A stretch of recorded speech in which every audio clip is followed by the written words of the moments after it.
Hi YouTube, hi VC, it's Rob here with another video, and this video is going to be my top 10 albums from 2020. So 2020 has been such a challenging year, but music has helped us through it. There's been some great albums come out this year. It's been quite difficult to get my list down to 10, but I've managed it. But I'm one for looking at all the lists on Pitchfork and Mojo magazines and watching other people's videos just to see what have been their favourite albums of the year. Find it really interesting, and yeah, I've got 10 here that not really been critically acclaimed that much. I've got French artists, I've got German, I've got Canadian, UK and American, so pretty diverse. So let's jump in with number 10. And number 10 is a debut album by a band from Todmorden, and it's Working Men's Club. So yeah, Working Men's Club are from a village in West Yorkshire called Todmorden, and it comes on a see-through sort of yellowy vinyl. So Working Men's Club, I've been aware of them for a couple of years, but this debut album dropped about 6 months ago, heavily influenced by New Order. You can hear sort of early New Order on it, early electronic music, and it's an album that from the start I was really fond of, but it's such a strong year this year, it can only make my number 10. But this is an album that, like all the albums on my list, I've been streaming them when I've been working, when I can, and they've had very heavy rotation at home. So all these albums, they've not just been played a couple of times, they've been played 15-20 times. So, and I love all these albums. So yeah, coming in at number 10 is Working Men's Club. My number 9 is a Canadian band who this time last year I didn't know anything about. I think last year when I did my video 2019, I did say, you know, the exciting thing about 2020 is you just never know what's going to come out, and quite a few of these artists I knew nothing about at the beginning of the year, and this album came out probably about May time, and it's Pottery and Welcome to Bobby's Motel. So Pottery are from Montreal in Canada. They do have a bit of a sense of humour, and again I'll show the vinyl. This one's on yellow vinyl. So this Pottery toured with Parquet Courts, who are one of my favourite American bands. Sort of scratchy guitars, a little bit television-y, but this is sort of, if you want to sort of think about Devo or early B-52s, you get the sort of vibe.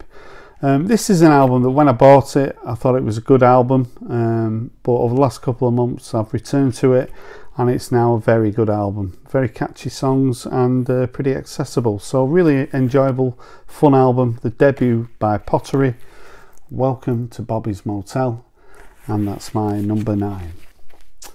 Coming in at number 8 is a French artist, Nicolas Godin, and Concrete and Glass.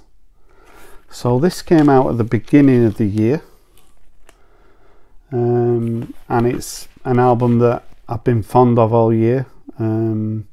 Nicolas Godin is half of Air, who of course at the end of the 90s, Moon Safari was a huge album, and this has the vibe of Moon Safari. It's got guest vocalists on it, sort of album that you listen to outside by the swimming pool, drinking cocktails. Just a beautiful, lovely, relaxing album, and it sounds good in Manchester. So yeah, my number 8, Nicolas Godin and Concrete and Glass.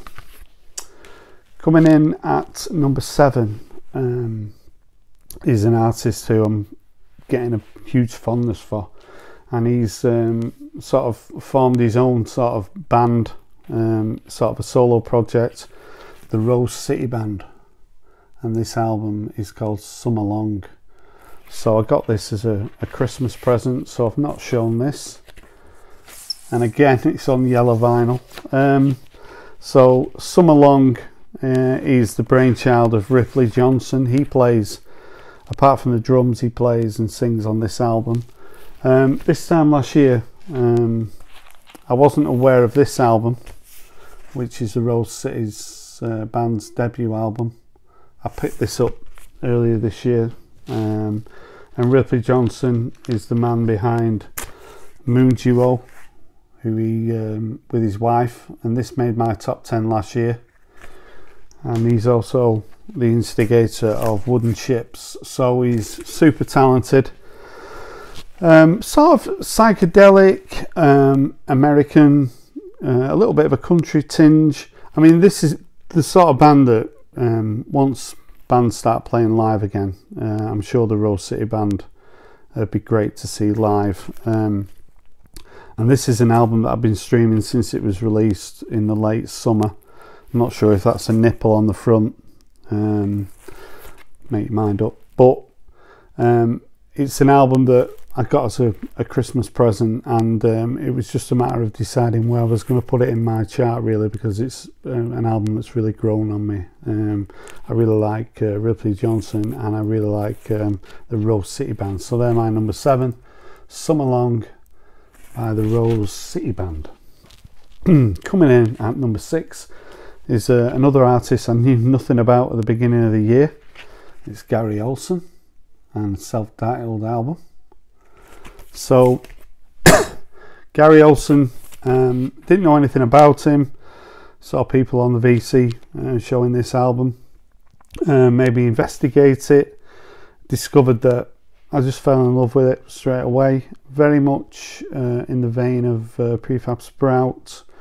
He used to be in a band called Ladybug Transporter, who I've never heard of before, an American band. Reminds me of Lloyd Cole and the Commotions as well. Really lovely songs, Navy Boats, Diego, It's Time. All the songs on this album. It's such a strong album, and it's my number 6. It's Gary Olson.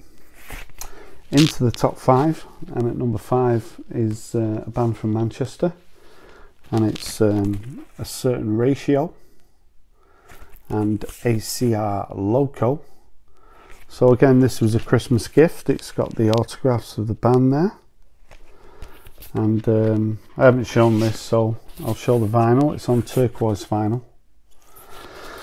So A Certain Ratio, the first album for 12 years, formed in 79 in Manchester, big part of the Manchester scene. I've got quite a few records by them, but you know, to all intents and purposes, I wasn't sure they'd ever release anything again. But when this was released in Manchester in the summer, there was quite a lot of publicity about it, and when I listened to it, I was shocked how great it is.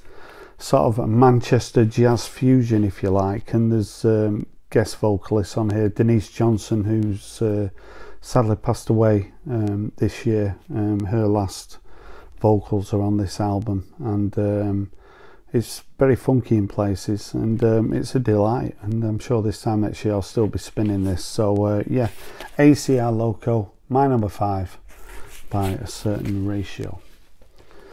Now, German artists in my chart, and at number 4 is Session Victim, and this album's called Needle Drop. So I bought this album, and then I got this remixes as well. So this is an album that I bought at the beginning of the year. It's 2 German DJs. This is their 4th album, and this is sort of ambient house music, but with a very sort of jazzy feel to it, and it's an album that I've certainly not tired of. At the beginning of the year I was giving it heavy rotation, and at the end of the year I'm still giving it heavy rotation. Really enjoyed it. So it's my number 4. It's Needle Drops by Session Victim. Number 3 in my chart had to be Manchester related. It's Doves and The Universal Want. So the Doves have been away for over 10 years. So when they released this album, I'm a fan of Doves. I have been since the early 2000s.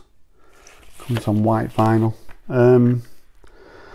But you know, I wouldn't say I was anxious when it came out, because all their albums are so strong. I just wanted this album to live up to their other albums, and it does. In fact, you know, it's up there with my favourite albums by Doves. Great start with Carousel, Prisoners. Every track on this album. This is a grower as well. Most good albums, you know, they're not instant. They take a bit of time. But the more I'm playing this has moved up the chart through December, and it's number 3. So yeah, Doves and Universal Want. Number 2 is Badly Drawn Boy. So yeah, I mean, Damon Gough, Badly Drawn Boy. Love that picture. So he's been away for over 10 years, I think, since his last album. Beginning of the 2000s, he was getting a lot of plaudits from the critics, and I've seen him live. He suffers from stage fright. He's had mental health issues, but when you listen to this album, it's just an absolute joy. Every track is optimistic, clever songwriting. There's a song about Tony Wilson, the guy who started Factory Records, which is one of my favourite songs of the year. And front to back, it's just a joyous album, and could quite easily have been my number 1, but I put it at number 2. Banana Skin Shoes by Badly Drawn Boy. So what's my number 1 from 2020? It's The Orb and the Abolition of the Royal Family. So this album, you know, it's got dubby disco, ambient reggae, spoken word sound bites. Alex Patterson, 30 years they've been going, The Orb, 16th album. And the one fault with this album is, you know, when do you play it? Because there's so many different styles on it. You know, 1 minute you listen to spoken word, commentary from England scoring against Croatia, Kieran Trippier's free kick, and then the next minute you're listening to something that sounds like the Blade Runner soundtrack, and it's so I wouldn't say it was challenging, it's just so enjoyable. It's a real slow burner, and it's an album that every time I play it I find something new about it. And when I was thinking about what was going to be number 1 in my chart, it was difficult, because all these albums I really love all these albums, but this is, I think, the one that I love the most. So it's my number 1, The Abolition of the Royal Family by The Orb. So those are my favourite 10 albums from 2020. It's been a challenging year, it's been a year like no other, but again, 2021, you know, just around the corner. The music, you know, what music we're going to get from 2021. I'm sure I'll be sat here in another 12 months showing some great albums, and that's what I love about music. You just never know what's going to crop up. So thanks for watching my video. Wherever you are in the world, if you want to drop a comment, I'll always get back to you. Thanks for watching my video, and bye for now.